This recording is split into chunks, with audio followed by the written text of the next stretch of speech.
Hey guys, it is Dungeon Master Mark. The last week or so I've had several people ask me about when or if I was going to do a video on D&D Next and how my thoughts were on it as a project. You know, was I going to play it? How do I feel about it? And questions such as that. And at first I wasn't going to do a video on it because I didn't really think it was really relevant to a lot of how I feel about it, because I'm kind of on the fence either way. And then, like I said, I pretty much play Pathfinder now.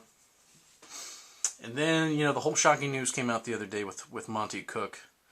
And kind of got me thinking a lot. And then this morning, I checked my Facebook and I have like 6 messages about it.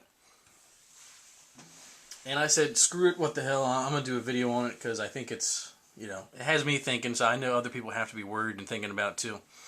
So we're going to do something a little bit different in this particular video. Like I said, if you guys can, definitely, you know, give me a thumbs up down there. But I want you guys to give me some feedback. You know, if you guys have comments, please feel free to leave comments down the bottom here, because, you know, this video is all about you guys, and I want to know what you guys feel about this. But as you guys know, I've said in past videos, I started off playing 2nd edition Dungeons & Dragons, and then I went to 1st edition for a while with some players. And then I got to play in 3rd edition and 3.5. And then I started playing Pathfinder, which I did give 4th edition a try. It wasn't really my cup of tea. But I did give it an honest try. Every once in a while I do have a couple groups of players that like to play in the local game store. Every once in a while we run a 4th edition game. But it's not really my cup of tea. But, you know, I'm not here to bash 4th edition. I've played it. It's not bad. It's just not really what I want. That being said, though, you know, the more I think about it, I started 2nd edition. Monty Cook put out a lot of good stuff for 2nd edition. I started playing 3rd edition, and oddly enough, Monty Cook helped write a lot of the chapters in this book. He put out lots of really good third edition material. The core rulebook by Pathfinder, lo and behold, Monty Cook helped with that process as well. And then we go to 4th edition, which I didn't really care for that much, to be honest with you. Just didn't really like the mechanics that much, and some of the rules I didn't necessarily agree with. But, you know, back to the whole Monty Cook thing. You know, he has this track record of doing really good material. You know, you have classic stuff like the Queen of Lies, which is by Monty Cook, which is from Sword and Sorcery. And then Monty Cook has his name on some of the most epic stuff Dungeons & Dragons has ever done, like the Return of the Temple of Elemental Evil. I mean, this is super classic stuff. I mean, you don't get any more famous probably than Return of Elemental Evil and, you know, Undermountain series. So yeah. But getting back to my thoughts on this whole thing, I'm kind of scared. I mean, really and truly. I mean, like I said, I'm pretty much a Pathfinder player now. I've been almost completely converted by Paizo. But that being said, you know, I still have, you know, just that much faith left in Dungeons and Dragons that if they make the necessary changes, they can get back some of those players. But now I really don't know, guys. I was kind of hoping that this D&D Next was going to be, you know, the Rise of the Phoenix. I was hoping, you know, that they would take this information from 2nd edition and 3rd edition and look at what Pathfinder did, and I was hoping they were going to change. And then, you know, the other day there was the leaked comments about Amazon and Barnes & Nobles had released, I believe it was for October or the end of September, there was going to be a revised 3.5 edition handbook that was going to be re-released. And people were speculating that maybe that is what D&D Next was. And the other day I actually clicked on the link. You could actually go to Amazon's site and you could see the link where it was. They actually even had the ISBN number, which I wish I would have wrote down, but there's still a couple links on Facebook.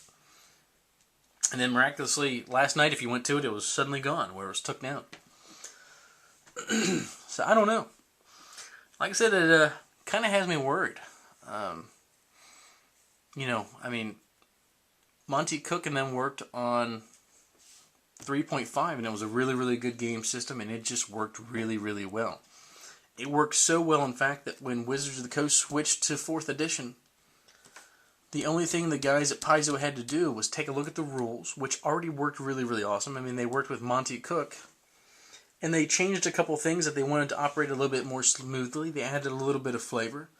They threw their custom spin on it, and that's it.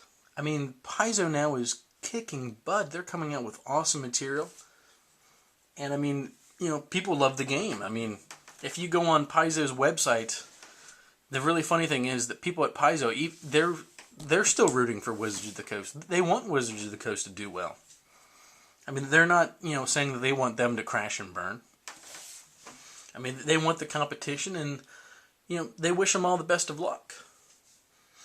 But it has me worried as a player because, you know, I was kind of hoping for this Rise of the Phoenix aspect. I was hoping that Dungeons & Dragons was going to, you know, rise from the ashes and fix what they needed to fix and just make an awesome game system.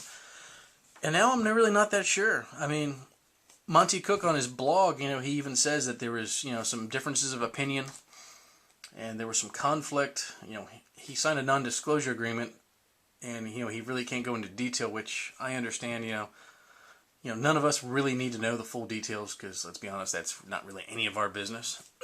But when the lead designer with that much experience walks off of a project because of differences of opinion, that has me kind of worried. As a player, as a GM, as a consumer of their products, I don't know, guys. And like I said, this is that part where I would love to hear your guys' opinion. You know, I'm still rooting for Wizards of the Coast. You know, I'm not a big supporter of theirs anymore by any means because a lot of my money now goes to Paizo. But you know, I'm still kind of at the feeling that if they put out a new player's handbook and a new game, you know, I may pick up, you know, the player's handbook and maybe the core books just so I can try it out.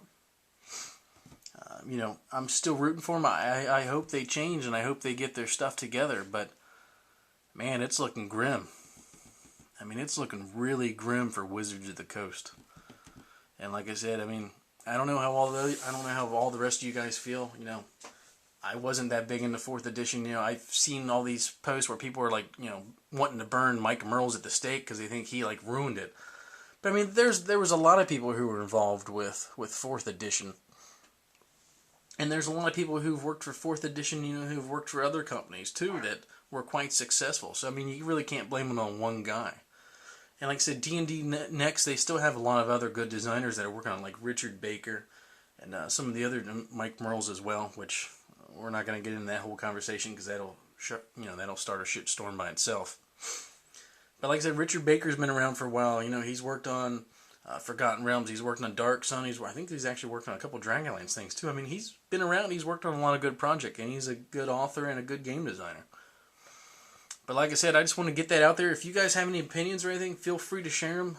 Leave a comment, post a video response. Tell me how you feel. Like I said, this is one of those things where I think all of us, you know, as the consumers of these gaming products, you know, I think we should all be worried about it because this is kind of the grandfather of our hobbies, Dungeons & Dragons.